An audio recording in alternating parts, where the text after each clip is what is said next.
Bienvenue dans Maison Rangée Esprit Léger. Je suis Amandine, organisatrice du quotidien et maman de 2 petites filles. Ici, on parle d'organisation simple, de charge mentale et de maison allégée pour que vous repreniez la main sur votre quotidien, une pièce à la fois.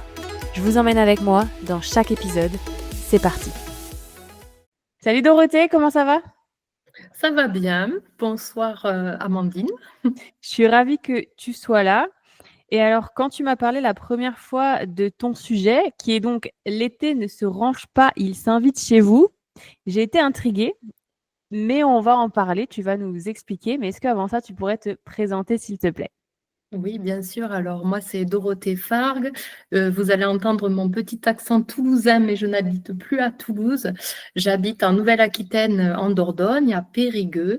Et j'ai fondé Impulse Life. Impulser la vie, c'est mon entreprise. Eh bien, on va tout de suite se lancer. Alors, tu nous as dit, du coup, l'été ne se range pas. Qu'est-ce que pour toi, ça veut dire? Alors, pour moi, l'été ne se range pas, il s'invite chez nous parce que on peut pas le contenir l'été, ou les séjours, hein. On rentre chez soi, on pose les valises, souvent une pleine à craquer. Les enfants, parfois, ils récupèrent plein de prospectus, plein de cailloux, plein de je sais pas quoi. Nous, on a les souvenirs plein la tête, donc déjà, ça s'invite et on ne le contient pas. Et donc, du coup, les vacances, le retour de vacances est une période charnière, car il faut gérer en fait tout ce flux d'objets ou ce flux d'émotions qui sont dans nos têtes, dans nos bagages. Voilà. Et c'est tout ça. Donc, pour trouver une juste place dans la maison pour les souvenirs qu'on va trier et garder, les souvenirs symboliques ou les souvenirs qui vont être consommables et qui vont trouver une place dans notre vie quotidienne. Donc, l'idée, ce n'est pas de tout garder, mais de prolonger l'été ou les séjours en conservant quelques objets qui nous fait garder ce souvenir en tête le plus longtemps possible et sans s'encombrer. Voilà. Ok. Et du coup, pour toi, donc on est sur des souvenirs, donc on peut imaginer tellement de choses en souvenirs, il y a tellement de souvenirs qui existent. Pour toi, quels sont un peu les souvenirs qu'on peut facilement garder et ceux qui sont plus compliqués à garder? Alors, clairement, il y a plusieurs catégories. Moi, je dis qu'il y a les objets symboliques. Donc, souvent, c'est des petits objets qu'on peut facilement garder, conserver dans une enveloppe, dans une petite boîte à souvenirs pour les enfants ou pour nous-mêmes, et intégrer parfois à la déco, upcycler un cadre avec des petits, je sais pas, des petits coquillages, voilà, un petit galet qui sert de serre comment ça s'appelle? De presse-papier? Presse-papier, merci Amandine. Voilà. Bon, ça c'est facile, donc ça nous encombre pas. On peut garder si ça nous fait plaisir. Après, il y a tout ce qui est les photos imprimées, les cartes postales qu'on s'envoie. Parfois, on aime bien et on s'en sert pour la déco. Après, il y a tout ce qui est souvenirs consommables éphémères. Ça, c'est plutôt chouette. Alors ça, c'est souvent qu'on consomme local, quand on part en vacances et qu'on s'achète un savon ou un parfum ou une bonne bouteille ou, je ne sais pas moi, des biscuits régionaux. Bon, ça, c'est facile. Un beau vêtement, une belle robe, un beau bijou, ça, on le porte avec joie. C'est facile. Par contre, il y a des souvenirs qui sont un peu plus embêtants, les souvenirs volumineux, les souvenirs déco qu'on dépose, qui vont prendre la poussière, qui vont pas être raccord avec notre déco à nous. Quand on est dans notre séjour, on est là, ah, c'est beau, tout est beau, voilà, on a envie de ramener ça chez soi, mais une fois qu'on le pose à côté de notre déco, bon, c'est pas tip top. Donc ça, c'est un peu compliqué et c'est surtout que parfois, quand on fait un achat impulsif comme ça, parce qu'on est bien en vacances, voilà, on a envie de rester en vacances, eh bien, on ne réfléchit pas à cette charge qu'on s'impose, c'est-à-dire une quantité de travail supplémentaire, parce que qui dit un objet dit il faut le dépoussiérer, il faut s'en occuper. Donc, du coup, c'est une charge en plus. Voilà. Donc, ça, je ne conseille pas. Ou alors, vraiment, d'en garder un et puis de faire un turnover avec les prochains séjours. Et voilà. Ouais, donc déjà, bon, après, ça, ce serait un autre sujet, mais est-ce qu'on ramène des souvenirs et qu'est-ce qu'on ramène comme souvenir? Mais ça, ce serait déjà autre chose. Ouais. Et j'ai oublié les souvenirs numériques aussi. Et ça, parfois, quand on les trie directement, c'est top. Mais bien souvent, c'est aussi, ça prend de la place. Alors, on ne le voit pas, hein, mais on peut l'avoir aussi en charge mentale, mais ça prend de la place en mémoire dans nos clouds et dans nos dossiers oubliés. Voilà, c'est bien dommage. Voilà. Vous avez 10 500 photos. Voulez-vous les classer? Ouais, donc il y a tout ça. Peut-être que j'ai oublié certaines choses, mais en gros, on a fait le tour, je pense. Ouais. Et du coup, comment est-ce qu'on les organise, ces souvenirs, au fil des années? Une fois qu'on a fait notre choix de ce qu'on garde, etc., comment on va les organiser? Alors oui, l'été ne se range pas, c'est vrai. Il s'imprime déjà dans nos mémoires, donc on va garder dans nos mémoires et même ça me fait penser aux anciens parce que moi en Dordogne il y a beaucoup d'anciens et ça ils conservent. Moi je suis proche des anciens parce que je suis encore soignante à côté et ils conservent. Ils ont plus grand chose. Par contre, peu importe la personne, ils ont plein de souvenirs en tête. Voilà. Donc, ce sont des trésors de vie, moi j'appelle ça. Et donc déjà, voilà, on les conserve aussi dans nos têtes. Mais ils s'invitent aussi dans nos placards. Donc ça se transforme parfois en accumulation. Et le premier conseil que je donnerais, c'est de trier avec intention, avec son cœur, et de prendre les objets, de regarder vraiment ce qui nous fait vraiment plaisir, qui a du sens pour nous. Alors, si on parle de souvenirs d'été, c'est un souvenir qui va raconter l'histoire de l'été, un vraiment qui nous tient à cœur.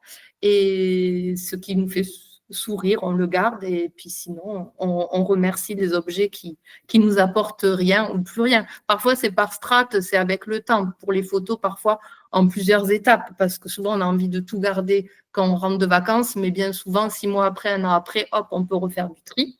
Voilà, et on laisse partir ce qui nous apporte pas, qui nous parle pas, qui ne nous fait pas plaisir. Deuxième conseil, créer un espace dédié. Donc, quand on rentre de vacances, il y a des personnes qui n'ont pas forcément trop de place, mais je conseillerais de garder un petit coin dans une vitrine. Bon, ça, c'est les gens qui ont envie de le mettre dans la pièce à vivre ou dans une bibliothèque, mais on peut être aussi faire un petit déposer ses souvenirs dans une étagère discrète dans un dressing ou à l'intérieur d'une porte de placard et coller nos petits souvenirs pour juste faire perdurer l'été, enfin son séjour, et quand on ouvre, on va choisir nos habits ou je sais pas, prendre un livre, on pense à nos vacances et ça c'est que du bonheur. Et puis faire tourner comme ça, on les sort quand on repart en vacances une prochaine saison et voilà, et changer. Et alors, quand on les laisse un moment, ces souvenirs, on verra que au fil du temps, on refera un tri. On a pensé à poser ces souvenirs qui étaient importants pour nous, mais peut-être un mois après, il va en rester la moitié ou plus qu'un. Voilà. Et là, du coup, le conserver peut-être dans une boîte dédiée pour une année ou pour l'été, un classeur à pochette, voilà, où il y a des gens qui ne veulent pas garder et qui veulent tout numériser. Et donc, on peut prendre la photo de notre petit coin souvenir dédié à ce petit, à ce petit musée, là, mini musée, prendre une photo et la conserver dans notre dossier photo, voilà, en plus de nos photos qu'on devra trier. Et ça, c'est fastidieux. Donc, troisième conseil, c'est n'attendez pas pour trier vos centaines de photos. Donc, les doublons, on vire, celles qui sont mal cadrées, celles qui sont floues. Voilà, je conseille de créer un dossier été 2025 ou par destination aussi. Et puis, comme on va rajouter dans la to-do list, de se bloquer un créneau, parce que ça, c'est fastidieux, et de se dire un quart d'heure, 20 minutes, ou alors qu'on n'a pas le temps et qu'on prend les transports en commun au lieu de lire ou de papoter, ou je sais pas ce que vous faites habituellement en prenant le métro. Et vous vous dites, allez, je suis rentrée de vacances, je vais trier mes photos à chaque trajet un petit peu. Et voilà, sur la durée du trajet. Et voilà, parce que c'est pas marrant de faire ça. Ouais, mais en tout cas, c'est, hyper intéressant comme sujet parce que c'est vrai que quand on pense organisation, on pense pas forcément aux souvenirs et parfois, si on a tendance à en ramener, plusieurs à chaque voyage et cetera, ça peut aussi vite nous encombrer et comme, il y a du sentiment dessus, des fois, c'est pas facile de savoir quoi faire avec. Donc je pense que c'était hyper intéressant d'en parler. Est-ce que tu aurais un petit défi, du coup, à proposer pour, commencer à organiser tout ça?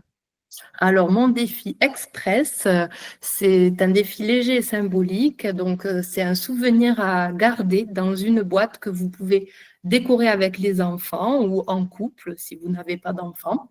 Donc, vous prenez un souvenir matériel ou immatériel. Donc, matériel, ça peut être une fleur séchée que vous avez récoltée au bord des chemins des balades, ou un pass de festival où vous vous êtes éclaté entre copains. Et immatériel, comme on avait dit avant, ça peut être une photo ou une phrase qu'on vous a dite et que ça vous a apporté, ça vous a fait réfléchir, une recette aussi partagée avec quelqu'un de proche, quelqu'un, voilà. Et donc, une fois que vous avez trouvé ce souvenir, vous prenez une petite carte cartonnée, vous notez la date, le lieu, les personnes qui ont partagé ce moment avec vous, ou parfois c'est solitaire aussi, et ce souvenir, ce qu'il représente pour vous. Voilà. Donc après, le petit carton, le souvenir, vous la glissez dans l'enveloppe et vous la cachetez. Et puis ensuite, vous la mettez dans votre boîte que vous avez décorée au préalable, la boîte 2025 pour les séjours 2025. Et vous pouvez faire une boîte par enfant, ou voilà, comme vous avez envie. Et l'idée, c'est de créer en fait une collection de petits instants choisis sans accumuler, voilà. Donc, des joies simples, quoi. Voilà. Super, super. Mm. Et est-ce que tu peux nous dire où est-ce qu'on peut te retrouver, Dorothée, s'il te plaît? Oui, alors, on peut me retrouver sur Instagram, donc c'est impulselife.24, comme la Dordogne, donc IMPULSLIFE. J'ai un site internet aussi où on peut m'écrire via mon contact, donc c'est impulselife.fr. Et pour ceux qui habitent à Périgueux et qui n'ont pas accès à Internet, on peut retirer mes cartes de visite à la boutique partagée L'Artésane, voilà, rue André Seigne. Et j'ai un numéro de téléphone que vous pouvez retrouver sur mon site Internet. Voilà. Super, écoute, je te remercie beaucoup en tout cas et puis, on va se mettre à classer nos souvenirs. Merci et puis je te dis à très bientôt. Merci, Amandine.